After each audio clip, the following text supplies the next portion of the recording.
ब्रजभूषण जी और पंडित जी एक शाम अपनी कॉलोनी में एक पड़ोसी का हालचाल पूछने गए थे। पुराने मोहल्लों में अभी भी ये अपनापन बचा हुआ है, वरना ये फ्लैट सिस्टम में तो लोग सालों बीत जाने के बाद भी एक दूसरे को ठीक से पहचान नहीं पाते। उनके पड़ोस में रहने वाले राघव जी की हेल्थ काफी टाइम से खराब चल रही थी। पहले भी पंडित जी उनसे पूछने गए थे, लेकिन फिर बीच में गीता ज्ञान वर्कशॉप्स में बहुत बिजी हो गए थे। तो रात ही उन्होंने सरला जी से कह दिया था कि सुबह ही राघव जी से मिलने चलेंगे। राघव जी की हेल्थ थोड़ी बेटर तो थी, लेकिन पूरी तरह से ठीक नहीं थी। उनका बेटा अमित भी उनसे मिलने आया था। बहुत दिन बाद पंडित जी ने उसे देखा था। बहुत कमजोर हो गया था, आंखों के नीचे डार्क सर्कल्स हो गए थे और ऐसा लग रहा था जैसे बहुत दिनों से सोया नहीं हो। पंडित जी ने राघव जी से खूब देर बातें की, उन्हें मोटिवेट भी किया कि उन्हें अपनी विल पावर को बढ़ाना होगा ताकि जल्दी ठीक हो सके। जब तक सरला जी राघव जी की पत्नी से कोई स्पेशल रेसिपी समझ रही थीं, तब तक पंडित जी ने अमित से कहा कि हम दोनों वॉक पर चलते हैं। अमित पंडित जी के बड़े बेटे का बेस्ट फ्रेंड हुआ करता था। दोनों हर काम साथ किया करते। कभी अमित पंडित जी के घर खाया करता तो कभी पंडित जी का बेटा अमित के घर खाया करता। यह सिलसिला तब तक चलता रहा जब तक दोनों इस शहर में रहे। हायर स्टडीज के लिए जाने के बाद दोनों बहुत कम मिल पाए, लेकिन फोन पर दोनों अभी भी टच में हैं। थोड़ी इधर उधर की बात करने के बाद पंडित जी ने अमित से पूछ ही लिया कि आखिर उसके चेहरे से झांक रही कमजोरी का रीजन क्या है।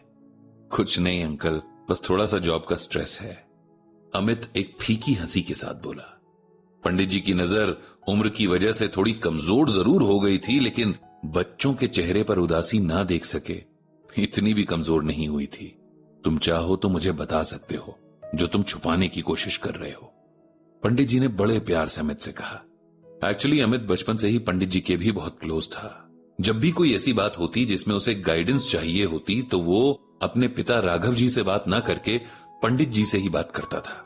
पंडित जी ने जब इतने कंसर्न से पूछा तो अमित ने उन्हें पार्क की एक बेंच पर बैठने का इशारा किया ताकि डिटेल में अपनी बात बता सके। अंकल, आप तो जानते ही हैं कि मैं एक मल्टीनेशनल कंपनी में काम करता हूं।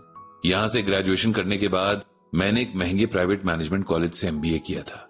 मेरे घर की फाइनेंशियल कंडीशन भी आपसे छुपी नहीं हुई थी।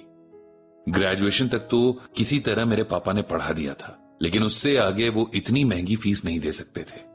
मेरे पास दो ही ऑप्शन थे, या तो मैं एमबीए छोड़ दूं या फिर बैंक से लोन लेकर अपनी स्टडीज कंप्लीट करता।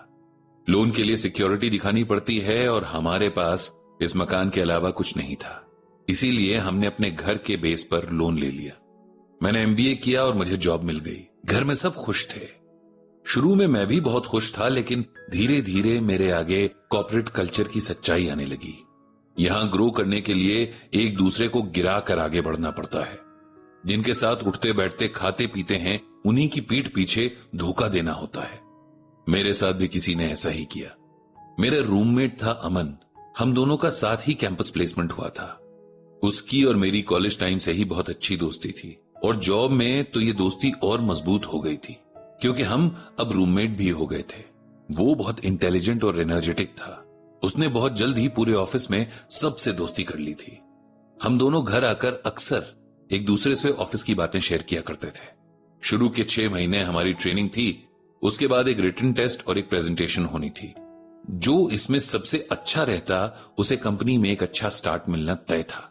अमन और मैंने अपनी अपनी प्रेजेंटेशन बनाई थी। उसे मेरी प्रेजेंटेशन बहुत अच्छी लग रही थी। उसके मुंह से अपनी तारीफ सुनकर मुझे बहुत अच्छा लगा क्योंकि सब उसकी तारीफ करते थे और उसे मेरा काम अच्छा लग रहा था। अगले दिन अमन की प्रेजेंटेशन थी और उसके नेक्स्ट डे मेरी थी। जब अमन की बारी आई तो मुझे बड़ी एक्साइटमेंट थी, लेकिन जैसे जैसे उसकी प्रेजेंटेशन आगे बढ़ती गई मेरा दिमाग खराब होता जा रहा था। उसने मेरी प्रेजेंटेशन के ऑलमोस्ट सारे आइडियाज चुराकर उसमें थोड़े बहुत चेंजेस करके अपनी प्रेजेंटेशन में डाल दिया था। अब अगर मैं अपनी प्रेजेंटेशन देता तो वो सबको अमन के आइडिया की कॉपी लगती। इसीलिए मैंने पूरी रात बैठकर दूसरी प्रेजेंटेशन बनाई। अमन ने मुझसे माफी मांगना तो दूर, इस बारे में मुझसे बात तक नहीं की। इस एग्जाम्पल से आप समझ गए होंगे कि आजकल की प्राइवेट जॉब्स कितनी बेकार हैं। ये इंसान से उसकी इंसानियत छीन लेती है। मैं ऐसे माहौल में एडजस्ट नहीं कर पा रहा हूं। अगर बुराई सिर्फ इस कंपनी में होती तो मैं कंपनी चेंज कर देता, लेकिन हर जगह यही माहौल मिलेगा। लोन सर पे है, इसीलिए जॉब करना भी जरूरी है। मेरे पापा की हेल्थ का तो आप जानते ही हैं। ऐसे में अगर मैंने जॉब छोड़ दी तो वो और टेंशन में आ जाएंगे। आप ही बताइए अंकल, मैं क्या करूं? कैसे खुद को इस माहौल में एडजस्ट करूं? जो मैं बनना नहीं चाहता वही बना दिया जाऊंगा। पंडित जी ने अमन की प्रॉब्लम सुनी और शायद उन्हें अंदाजा भी था इस बात का, क्योंकि उनके दोनों बेटे भी प्राइवेट सेक्टर में जॉब कर रहे थे। उन्होंने अमित के सर पर बड़े प्यार से हाथ रखा और उसे श्रीमद् भागवत गीता से ये श्लोक सुनाया। प्रसादे सर्व दुखानाम हानिरस्योपचायते प्रसन्न चेतसो ह्याशु बुद्धि पर्यवतिष्ठते। इसका मतलब यह है कि गीता में भगवान श्री कृष्ण अर्जुन से कहते हैं कि हे अर्जुन, तुम्हारा मन शांत और खुश रहे। जल्दी से परेशान होने की आदत नहीं होनी चाहिए। जब मन खुश होता है तब कई तरह की परेशानियां हमारे पास नहीं आती और दिमाग भी बेकार का नहीं सोचता है। आजकल की लाइफस्टाइल, खासकर यंगर जनरेशन की लाइफ में बहुत ज्यादा टेंशन्स हैं। इनमें से ज्यादातर तो बेमतलब है। ये सब इसलिए है क्योंकि ये जनरेशन बहुत मटीरियलिस्टिक है, अपनी जड़ों को भूल चुकी है। गीता में भगवान श्री कृष्ण बार बार कहते हैं कि आप जो हैं उसके साथ जीना सीखिए। आपको बस अपनी ड्यूटीज का ध्यान रखना है, उसे अच्छे से करना है। उसके बाद क्या होता है क्या नहीं होता है ये समय पर छोड़ देना है। किसी और की जिंदगी जीने की कोशिश नहीं करनी है, क्योंकि हर आत्मा अलग है। सबकी अपनी हॉबीज हैं। जो बीत गया उस कल को याद करके कुछ नहीं मिलेगा। जो आने वाला है उसकी फिक्र करके भी कुछ नहीं मिलेगा। इसीलिए बस आज यानी प्रेजेंट पर फोकस करो। आपका जीवन आपका अपना है, उसे अप्रिशिएट करना सीखिए। चाहे कितना भी प्रेशर हो, अपना नेचर नहीं छोड़ना है।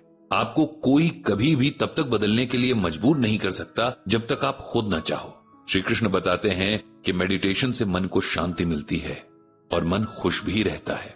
श्रीमद् भागवत गीता के अनुसार मेडिटेशन की प्रैक्टिस इंसान को सभी दुखों से दूर कर देती है। ये योग का मार्ग है। स्ट्रॉन्ग विल पावर और पॉजिटिविटी के साथ मेडिटेशन करना शुरू करो। ये एक ऐसा प्रोसेस है जो आपके मन को हेल्दी रखते हुए अच्छे थॉट्स को लाने में हेल्प करता है। इससे आपको मेंटल पीस मिलती है, जो अच्छे थॉट्स को जन्म देकर मन को स्वस्थ रखने में मदद करती है। रोज मेडिटेशन की आदत दिन भर की टेंशन के लिए वैक्सीन का काम करती है। मुझे पूरा यकीन है कि इन बातों को अपनाकर तुम्हें इस टेंशन से राहत जरूर मिलेगी। जी अंकल, मैं आपकी बताई बातों को जरूर अमल में लाने की कोशिश करूंगा, अमित ने कहा। पंडित जी ने मन ही मन भगवान श्री कृष्ण को प्रणाम किया और उनसे प्रार्थना की कि सबके मन में शांति और खुशी भर दें।